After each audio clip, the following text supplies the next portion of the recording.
In 2017, industries and institutions continue to work together to perpetuate animal exploitation.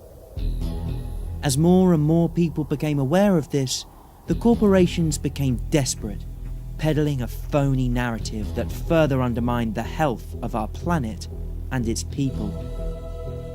This documentary highlights how these forces are starting to diminish and how the undeniable paradigm shift is shaping. We are putting pressure on a system, and the system will break. There's 66 billion animals that are being slaughtered every year. So should we all be going vegan? And I think more and more, particularly as technology brings us closer to that process, people are opting out of that system. People are going vegan left and right. This year has been amazing for the vegan movement. Today people understand how cruel the fur industry is. I promise you a future exists where every animal is treated with love, respect, kindness, dignity and compassion. I believe we're close to the tipping point. And the debate started. What is milk? It's just about understanding what's better for you. You know, humans, animals, our planet. Within weeks and months of watching the film, they're feeling better than they ever have. Moving to a plant-based diet is really just a solution to so many of the most pressing problems that we face today. It'll become the single biggest movement in 2017. It's something that everybody can try. And the progress is all around us. The world really is changing. I'm so incredibly optimistic. It will happen. As Nelson Mandela said, it always seems impossible until it's done. The story begins with two people in January. One is Senator Tammy Baldwin in Wisconsin in the US. The other is Irish animal rights activist Sandra Higgins. It was a moment where two opposing ideas about the future of food took hold. Higgins launched a small billboard campaign against the dairy industry, which proved an extraordinary experiment, starting in Northern Ireland but quickly expanding worldwide.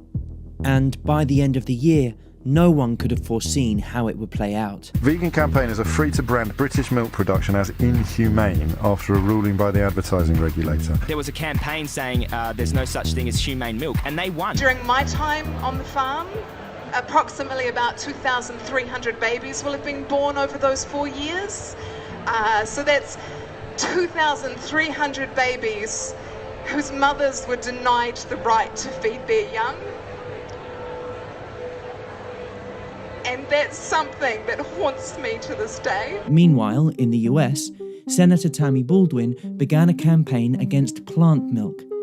Baldwin introduced the Dairy Pride Act, which stopped non-dairy products such as soy or almond milk from being labelled milk, yogurt or cheese. Under the Dairy Pride Act drafted by Senator Tammy Baldwin, the FDA would have to crack down on products that use terms like milk or cheese in a way that's misleading. Senator Baldwin says the act will stop misleading consumers at the grocery store about the products they're buying. When you say milk, we mean a dairy product, and we mean quality, and we need particular nutritional standards, and you've got to apply the law and make sure that these imitators don't get away with misleading the consumer and cutting into dairy producers' revenue. Right now, there are tears of frustration in the debate over who gets to put milk on their labels. On one side, you have the long, dominant dairy farmers. And several farmers say the mislabeling is frustrating, especially because they have the potential to lose sales.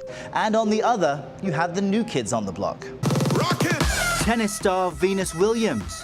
I do plants. And hip-hop producer DJ Khaled appear in these new up-tempo ads for Silk Almond and soy milk. They're part of an industry of plant-based products described as milk substitutes. They generated $1.4 billion this year and grew 54% over the last 5 years in the US. Milk producers are facing decline, dropping 11% in sales over the last year. Now they're fighting back. As the animal agriculture industries crack down on the labelling of vegan milk and other plant-based products, The public also became aware of their influence on academia. And who funded that study? But that was in Iran. It wasn't funded by industry. That was an egg industry-funded study. This is the most unscientific discussion I've ever had in my life. Why don't we get some? Am I on the doctors or am I on some kind of show? Seriously, guys, stop for 1 second. That is not science. That's a lie, Travis. Films that provoked major change came out, and awareness grew around the collusion and corruption in government. Through many mechanisms, the government is very supportive of legislation that protects the animal food industry. The U.S. government is responsible for the fast food crisis, the health crisis, the environmental crisis, by subsidizing this horrible food, by subsidizing animal agriculture. Our taxes are being used to subsidize the production of the food that kills us. A lot of money is being made selling people highly concentrated animal-based foods, and a lot of advertising, promotion, and education is being promulgated in the interest of promoting these foods. We go to these conferences and they're sponsored by McDonald's and Coca-Cola. 18% of our gross national product is now going into the health industry. That's insane. We operate from the disease model, meaning that we are in the business of treating sick people. We are not in the business of trying to keep people from becoming sick. Money talks. The hospital actually benefits from McDonald's selling more food and more Big Macs. The most prestigious medical body in the world when it comes to cancer says processed meat, category 1 carcinogen. We're as certain that processed meat causes cancer that plutonium causes cancer and asbestos causes cancer and cigarette smoke causes cancer. Done. No scientific debate. It's reprehensible for a doctor treating a 3-pack-a-day smoker for bronchitis not to tell them stop smoking. And the same identical way for the person who's clogging their arteries, making themselves diabetic, inflaming their tissues from what they're eating, for the doctor not to say change your diet. The meat, dairy and egg industry are having quite significant influence on the information going out to doctors. That industry also has co-opted universities, influential scientists, even charities, to then give information which are based on half-truths. The American Heart Association has an industry nutrition advisory panel where you can pay $10,000 every single year if you're McDonald's or the Beef Checkoff or Coca-Cola, and they will give you special access to the nutritional policy advisors. I think that the medical profession engages in an all-out campaign to create doubt. Again, these are not my slides. This is a U.S. government program. What do we want to do? We want to trigger cheese craving. So let's talk about the American Diabetes Association, which accepts money from Oscar Mayer processed meats. Corruption has worked its way into the health industry. Doctors are not taught. They get their knowledge how everyone else gets their knowledge, basically, through the media. Here's the problem when you're talking about preventing disease, there's no one-size-fits-all. So if you say meat is bad, that's not necessarily true for everybody genetically. You'll die as an infant if you don't eat animal products. Grilled chicken is very good for you, madam. There's a lot of misinformation in the public space about health, and it fosters confusion unnecessarily because it's not really that confusing. The overwhelming majority of the evidence supports nearly exclusively a plant-based diet. People like good news about their bad habits. Toss out that nutritional food guideline and eat more fat. It's good for you. More delicious fat. I like this story. What do you think is the biggest misconception about a vegan diet? The biggest misconception is everyone says, where do you get your protein? You know, we grew up with this belief that you need to eat animal foods, and that's being clearly debunked. And that, I think, is one of the most important things that's happening right now. I grew up thinking that we had to eat animal products. I grew up as a typical proteinaholic. The Academy of Nutrition Dietetics says that you can meet all of your needs for every stage of life on a vegan diet. You know, that's the largest group in the world saying that, so, I mean, it's pretty convincing. A world record holding strongman is vegan. Mr. Universe of a few years ago is vegan. World record holding ultra marathoner.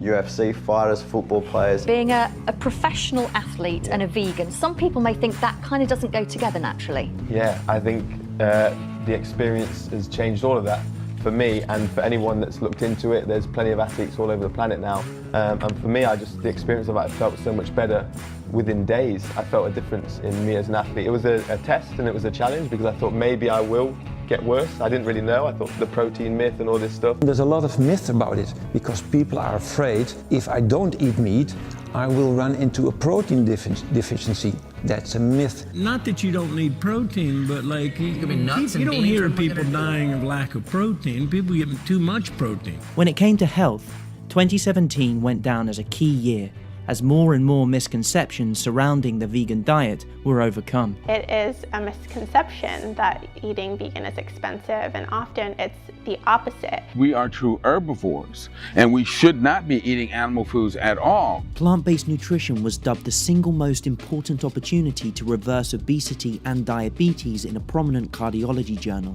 In addition, the American Medical Association passed a resolution saying hospitals should provide plant-based meals and remove processed meats. And plant-based reality series The Big Fat Truth launched, featuring Dr. Michael Greger, who also appeared on a number of mainstream TV shows throughout 2017. Take someone living in Japan, for example, which has the longest life expectancy, and they move to the US and start eating and living like the US, they get US diseases. And similarly, if someone moves to Japan from the United States, and start eating and living like the Japanese, their rates of these chronic diseases plummets. So I just tried taking dairy out, and it started to help my acne, started clearing it up. The dairy industry does studies to try to show that dairy is safe for you or has some kind of benefit. Milk, cheese, and yogurt actually do not give rise to an increased risk of cardiovascular disease. Oh, there's no question my profession has been far from noble in the way it has sacrificed its pursuit of the truth and scientific reality in exchange for money and baubles. The dairy industry would like you to believe that dairy foods are the best sources of calcium. That is simply a lie. There is no study that has ever shown dairy calcium to be protective for bones. There is not a single more study that needs to be done that can fully convince the world that a plant-based diet is actually the best option for long-term health. It's a question of trying to convince people how to adopt that mindset. And I've had a long-term health condition, and I've seen a dramatic shift in my health in the last 12 days. And if you look at human health, not a 6-month period goes by without some report coming out that's making some connection between the animal protein that we consume and the levels at which we consume it and things like heart disease, diabetes, and cancer. If you go plant-based, you can basically opt out of becoming one of those statistics. When I say that there are a lot of studies linking meat to cancer, there are a lot of studies. What we found is that heart disease and diabetes were so changed by this diet that the evidence was overwhelming. It's clear that a whole foods, plant-based, low-fat diet is the best for overall health, treatment, disease prevention. It's the plant-based eater who's healthiest and who has the lowest risk for disease and who has the most robust health. We can eliminate chronic illness if we can get people to eat whole food plant-based nutrition. It's the power of food. And then in 3 months, I'd lost 50 pounds, and to this day, those 50 pounds have stayed off, and I eat like a horse, eat a bunch of food, but it's all whole food plant-based. We literally have patients crying tears of joy in our office. They feel so much better. After 5 months, the blockages in her heart were gone. It's recognized again by the American insurance industry that there's only 2 dietary plans that can reverse heart disease. There's no meat in those programs. They're plant-based programs. If that's all a plant-based diet can do, reverse the number 1 or 2 killer of men and women, shouldn't that kind of be the default diet to proven otherwise? And the fact that it can also prevent, arrest, and reverse other leading killers like type 2 diabetes and high blood pressure would seem to make the case for plant-based eating simply overwhelming. Aside from health, 2017 saw a breakthrough when it came to acknowledging the impact of animal agriculture on the environment. Well, as well as being cited for its health benefits, veganism is said to have positives on the planet. The United Nations has talked about how animal agriculture is one of the most significant contributors to the most serious environmental problems our planet faces. There's been a number of studies that have been done. The one that I have the most confidence in is the one that was done by Robert Goodland and Jeff Anang, both of whom were with the World Bank. So not exactly a left-leaning organization, an organization that often is at odds with the environmental community. But what these 2 scientists wanted to do was to understand what's truly driving the majority of emissions in the world. So they looked at livestock, and they came up with a number that said, it's 51% of greenhouse gas emissions can be attributed to livestock. One of the major contributing factors to global warming is industrial meat production. As people want to increase meat consumption, that in turn is spiking the growth of greenhouse emissions coming out of the agricultural sector. Factory farming is responsible for most of the air, water, land pollution that disproportionately affects our poor communities. The raising of meat causes more global warming than cars and planes put together. They say the number one cause of global warming is the animals you eat. Many people don't know this, but animal agriculture contributes more to greenhouse gas emissions than all planes, trains, trucks, boats, and motorcycles combined. No, so it's I didn't worse know than that. all of transportation. Why do we rarely hear climate change campaigns targeting the animal agriculture industry? Let's follow the money. According to Open Secrets, the agribusiness industry spent nearly $33.5 million on lobbying so far in 2017 alone. That figure tripled by the end of the year.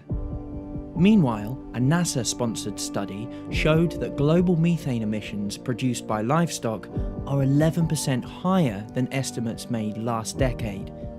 And according to a report led by the Food Climate Research Network, based at the University of Oxford, switching to grass-fed meat does not benefit the environment any more than normal meat.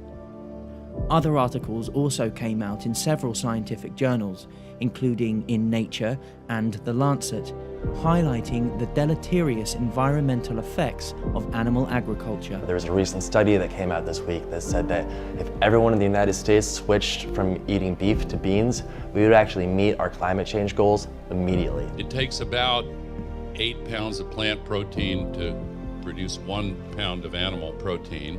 It's ultimately it's a very lazy way to get protein. Each and every one of us has the power to cut down on the consumption of meat eating. To feed the growing world population, is it necessary that consumers switch to a more plant-based diet? By choosing plants instead of animals, we require far fewer resources, less water, less fossil fuels, less land, which means that we don't need to cut down rainforests. We can let natural ecosystems grow. We can allow wildlife habitat to exist.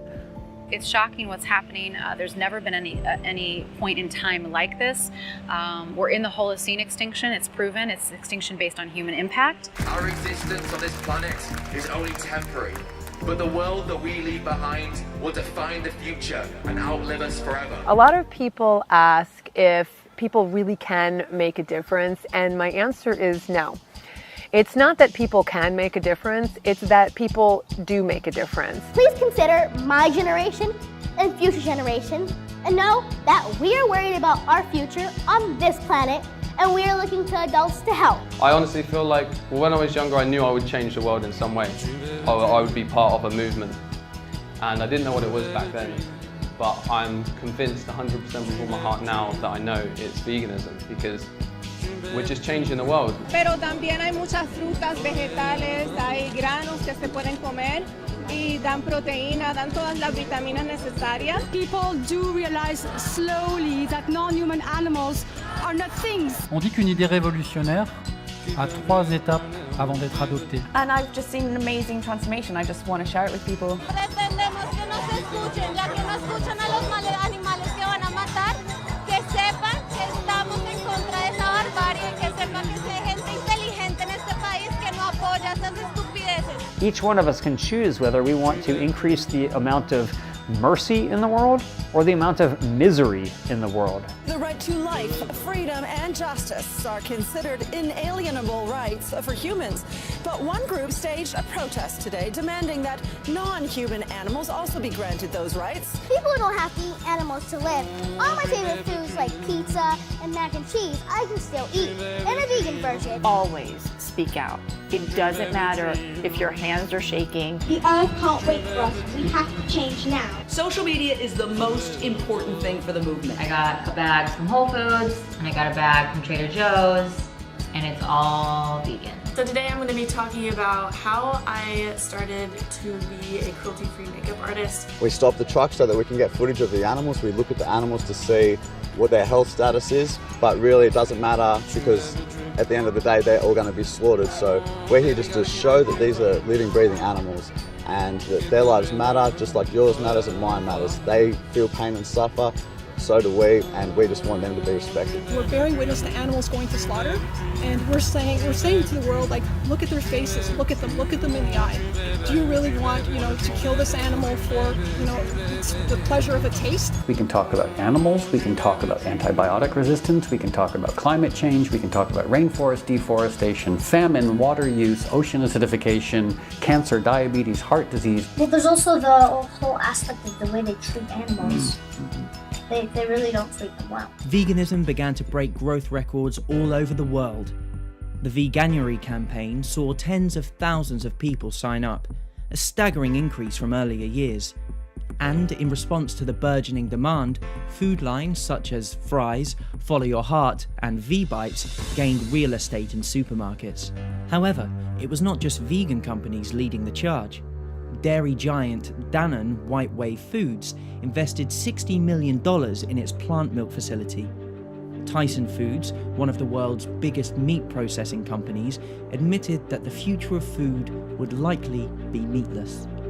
Coffee chain Starbucks added vegan beverages to its menu in order to stay profitable, and companies like Cargill began to sell off their feedlots, investing instead in plant-based food tech startups.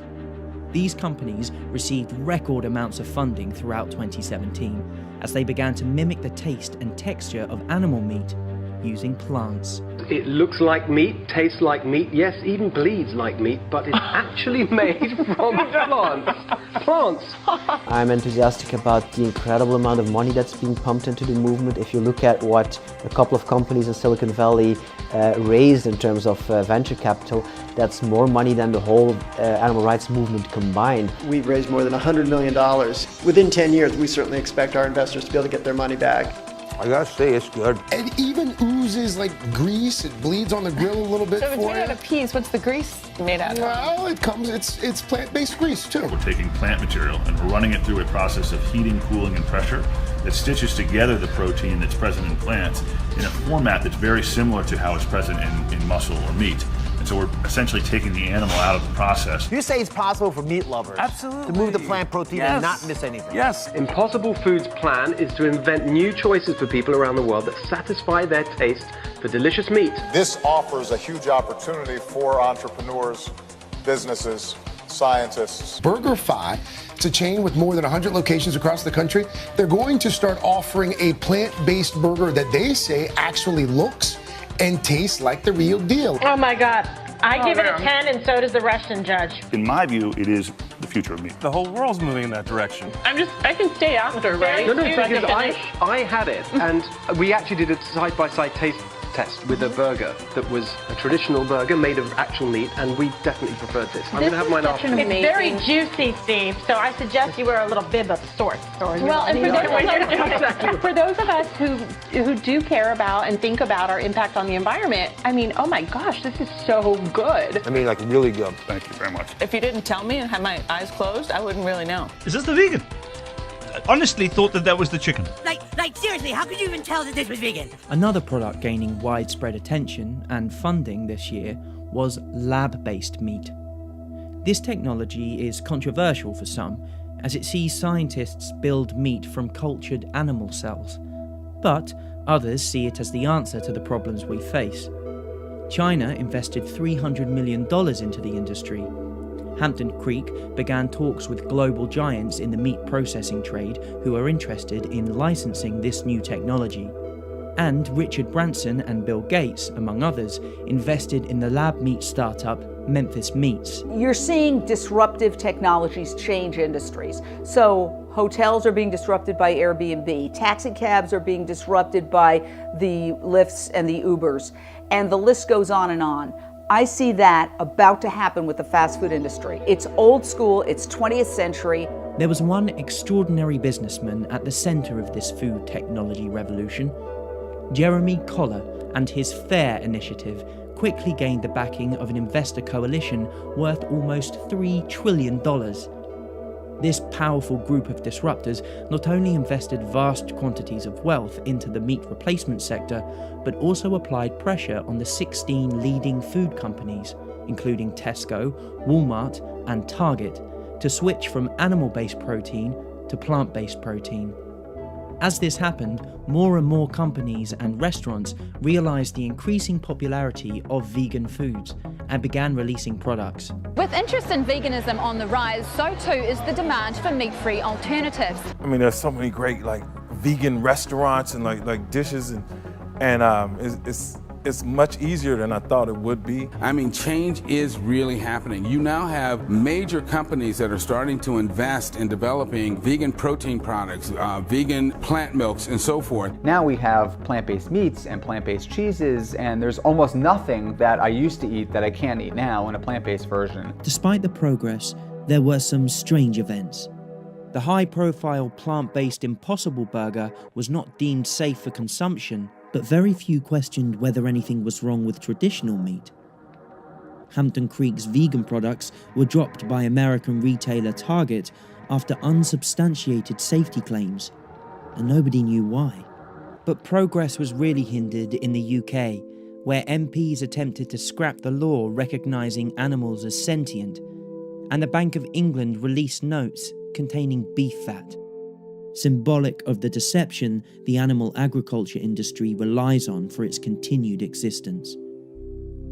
In addition, despite removing dairy from its draft dietary recommendations, the Canadian government insisted on investing $350 million into new dairy support programs. It was another contradiction that made us question the actions of those in power. And as we did this, we realized they did not care. They continued to subsidize industry to the tune of tens of billions. The flaws in their system became more obvious to the world, and revelations came to light about animal abuse. This is the captive bolt gun. Collusion between industries. An investigation revealed that some factories had been bribing inspectors and politicians. And the antibiotic resistance crisis. Use of antibiotics in livestock can lead to unhealthy, even dangerous outcomes. Antibiotics are losing their efficacy because of their mass use in industrial meat production. 80% of all antibiotics in the US are used on factory farms, leading to a major medical crisis. Using antibiotics and misusing them just to make animals get fatter, or so you can cram more together and have more stressful conditions and feed them worse diets is the worst way to be using these incredibly important drugs. Most animals raised for food in the United States are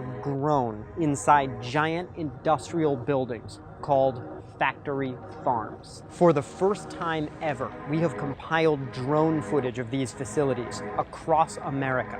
If something is considered standard agricultural practice, it is exempt from cruelty prosecution.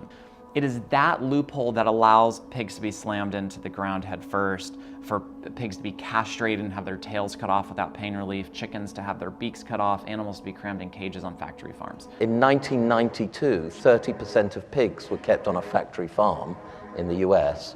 By 2016, it was over 97%. Now let's face it, this is not an industry.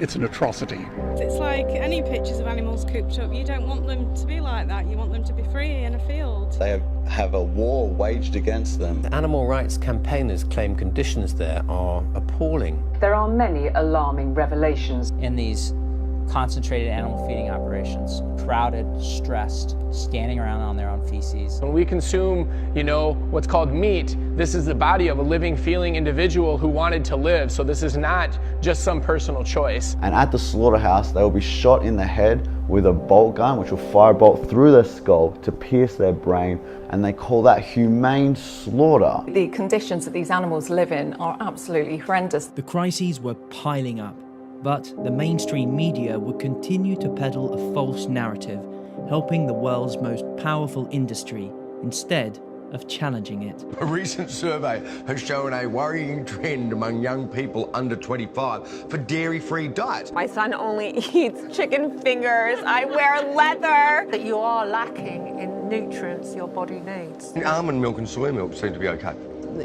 Dairy's better. The mainstream media will never tell our story because the advertisers are the meat, dairy, and pharmaceutical industries. Those industries stand to lose big if America and the world goes plant-based.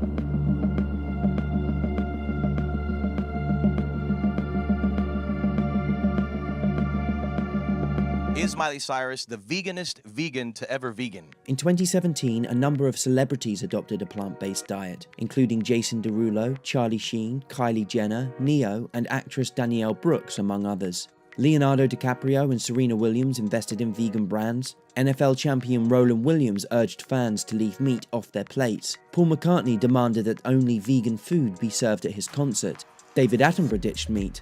And a number of high-profile chefs created vegan dishes. I'm gonna show you how to make a great vegetable risotto, even a vegan risotto. So for all of you out there, this is a great way to make a risotto. Also in 2017, famed tattoo artist Kat Von D released a vegan shoe line. Vegan actress Ivana Lynch urged UK and EU members of parliament to ban rabbit cages. And as the vegan leather industry started to boom, celebrities like Bon Jovi dropped leather from their fashion lines. Fashion materials once seen as innocuous, like wool, started to generate debate. It's 2017. We actually don't need to drape ourselves in the skins of animals and the hairs of animals because there's other options available. So what are the other options? What do we put ourselves in? Oh, if you go to the high street or from designer racks, there is cotton, there's bamboo, there's hemp, there's recycled polyester. When it comes to leather, we're actually seeing leather being made out of pineapples, out of apples, out of mushrooms. The possibilities are really endless from every price point on every high street shop. In addition, others spoke out, including Danielle Monáe, Jaden Smith, Alicia Silverstone, Jessica Chastain, Liam Hemsworth, and Miley Cyrus. I posted some food photos this summer. Oh. And and for me, it was a celebration because I'm vegan. Oh, well, that's wonderful. Congratulations. I am also vegan. Thousands and thousands of bees. I've not taken their honey. I've not taken the chickens' eggs. I'm like a farmer, but I won't interact with them because I worry about it. I'm sort of vegan curious, I've been trying this vegan lifestyle, too. What do you think of that? It's amazing. Now I am vegan. And I became a vegan at 9 a.m. this morning. You did? Yeah. I lost a bet with a friend of mine. And the bet is I have to be a vegan for 17 days. Vegans have been urging us all to do without meat and dairy this month in an experiment they're calling veganuary. And then when you actually live the lifestyle, you'll see and feel the difference, and then you don't want to go back, and then you don't want to switch. Right. So that's the incentive. In the superficial world we live in, vegan needs to become hip and trendy and cool.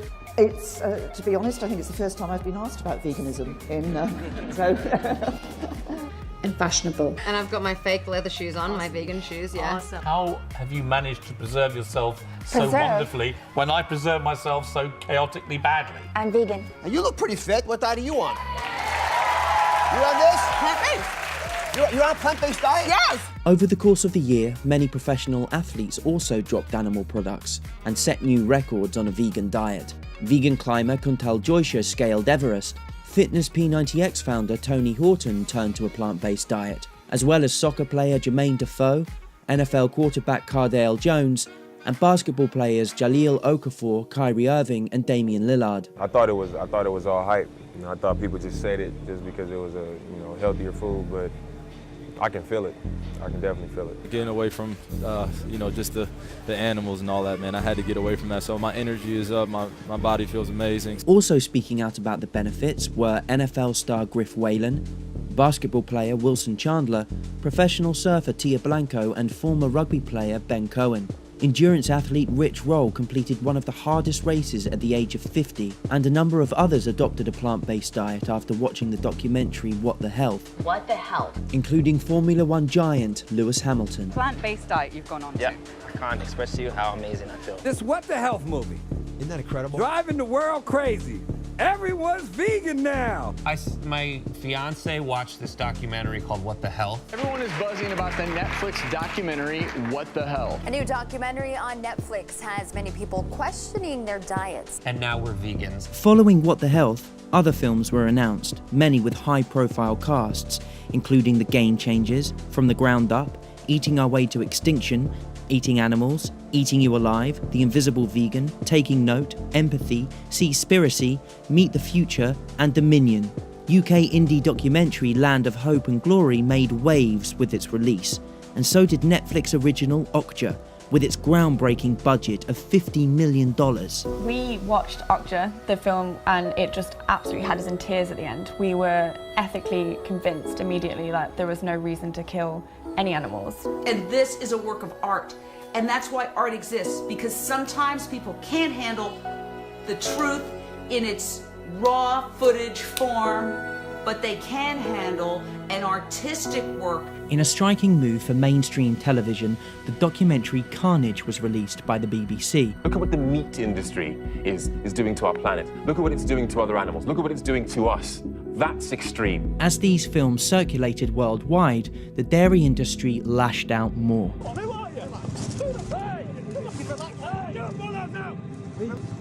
Just go. Okay. The dairy crisis is still putting many farmers under intense pressure. Peaceful protest. Go out there on the footpath where you belong. Once a sideshow in the animal rights struggle, the dairy industry became, in 2017, a key and central battle, and one the industry was losing.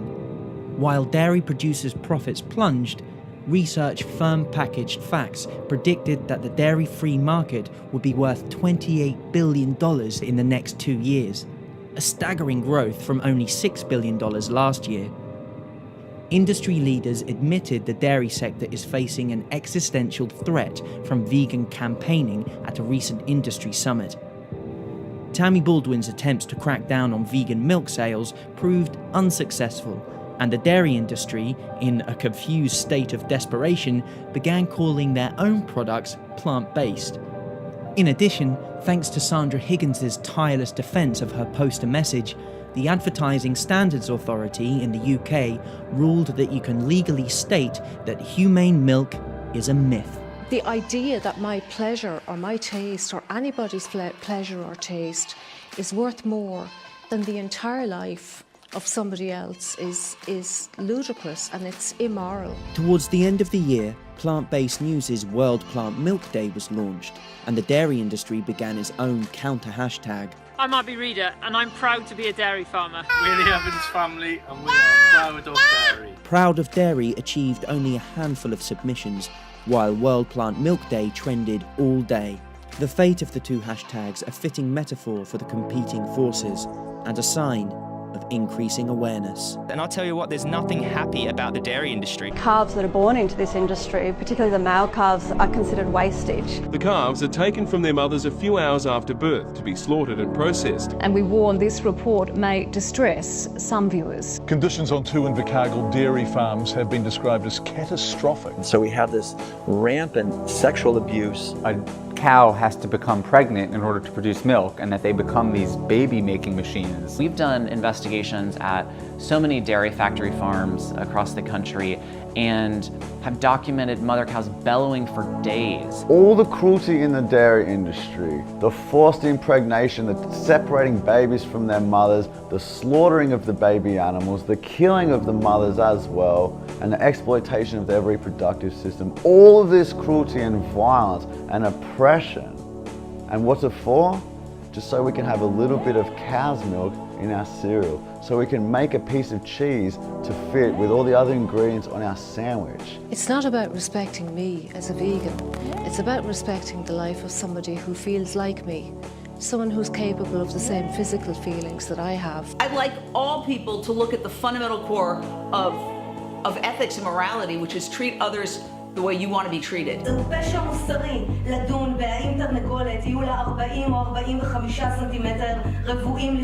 If we were telling people what they already knew, then we wouldn't be doing our job as activists. We need to tell the world what they don't already know. And what they don't know is that humane meat is a lie. And our aim really is for total animal liberation. We're abolitionists, so we want to end all animal exploitation, whether that's for food, clothing, animal testing, or animals in entertainment. Throughout 2017, it was revealed industry representatives carefully watched vegan activists, recording their speeches and compiling documents on how to combat advocacy.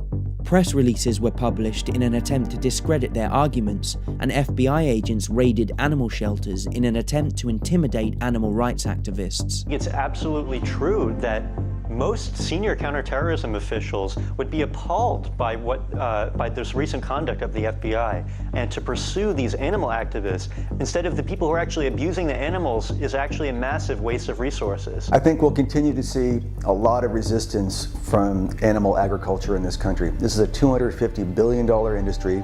A lot of people's livelihoods are dependent on it. Anytime animals are being tortured, follow the money. We're up against a $1 trillion industry. We are living in a world that's deeply steeped in carnism. The meat industry tries to suppress us. It's a powerful industry we're going up against. They spend hundreds of millions of dollars on lobbying. They spend, I think, billions of dollars on advertising. You know, there are so many subliminal manipulative techniques that are used by the advertising industry to encourage people to eat meat. They associate it with social status, with family values, with sex appeal, with masculinity, with upward mobility, with all these things that it has nothing to do with. Because for all of their money and for all of their political influence, we have one thing they will never have.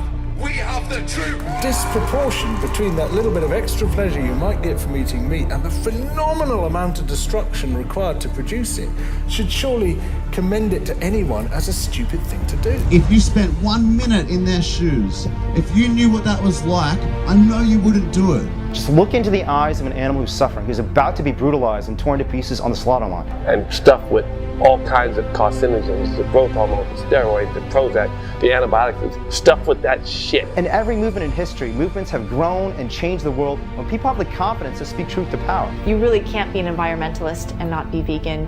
You really can't be a feminist and not be vegan. And if you look at human history, there have been a number of institutions and behaviors that we now look back on and are appalled by. If you look at everybody in the history of making a change in the world, they were verbally and in much earlier times physically abused. The suffragists who were fighting for the women's right to vote, they were seen as hysterical, anti-males, you know, and it's a way of shooting the messenger. If you shoot the messenger, you don't have to take seriously the implications of their message. 100 billion animals made to be born into suffering to destroy our planet and to be the worst karmic disaster in the history of the world, reenacted every year, is unconscious behavior. Animals can't speak for themselves. They're so defenseless and they're the most innocent, vulnerable beings on Earth. And I think at some point we're going to be looking back on today and saying, how could we have supported this system that was so harmful? And it's really basically habits. We're creatures of habit. We're also social animals. So if everybody around us is doing something, we start doing it, often without thinking about it. It's blatantly obvious now that we do not need to consume animals to be healthy. We'll be far healthier without them. She got her life back.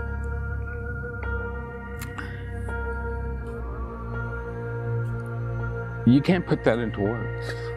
We like to think of ourselves as moral and kind and just, and extending that circle to include animals, I think, is the ethical calling of our time. So we need to have that bold vision and say, you know what? I think I want to create a world, I know I want to create a world where every single slaughterhouse in this world has been replaced by a sanctuary. And this is my number one goal, and my number one goal will be, and it will be achieved, to end animal factory farming. 100% it will end before I die. So we've personally invested in a company doing it for meat, company doing it for leather, company doing it for gelatin, company doing it for milk proteins. There are other companies doing it for eggs, for fish, even for spider silk. We think it's going to be one of the most impactful and one of the most profitable technology revolutions that the world has ever seen. أنا ما يذوقون اللحم يفرحون الآن الناس عندنا كثير من الأطباء يقول احذر اللحم واحذر الشحم. I think that the oppression of animals is the gateway drug to oppressing humans. If you put a rabbit and an apple in a crib, the baby will eat the apple and pet the rabbit.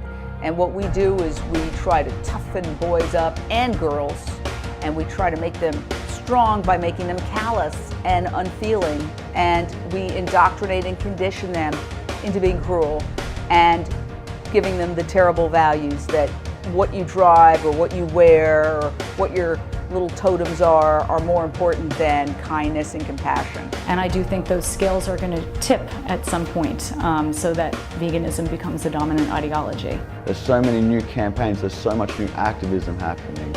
The Save movement is growing, more people getting to these slaughterhouses and showing people these animals. I think that's one of the most powerful things happening right now.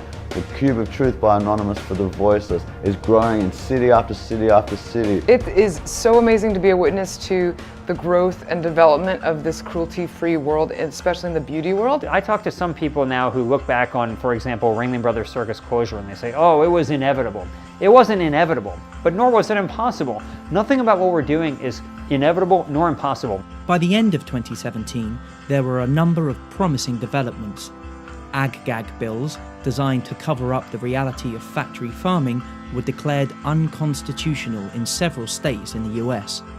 The charity Viva crowdfunded vegan cinema ads in the UK.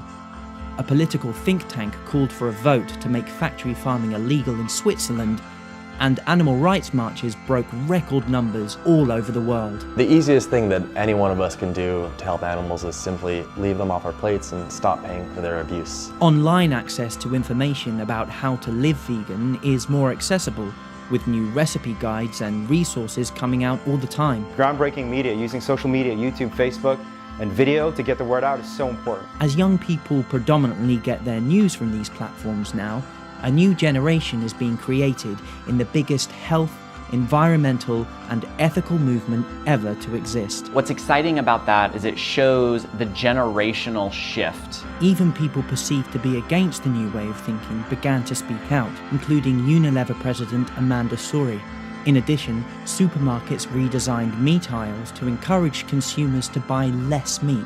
Tesco's hired a director of plant-based innovation, the first position of its kind, and the German Ministry of Environment also made changes. The German Ministry of Environment bans meat at all of its official functions. In addition, media outlets like Unilad published articles. The Guardian listed meat and dairy alternatives as the #1 megatrend to fight climate change. Car companies such as Tesla ditched leather interiors. Restaurant chains like Pret a Manger expanded their veggie stores, and sports clubs like Forest Green Rovers went vegan. Veganism is no longer viewed as a fringe lifestyle choice. It is a moral framework searing into the consciousness of huge numbers of people. The question now is, what will you bring to 2018?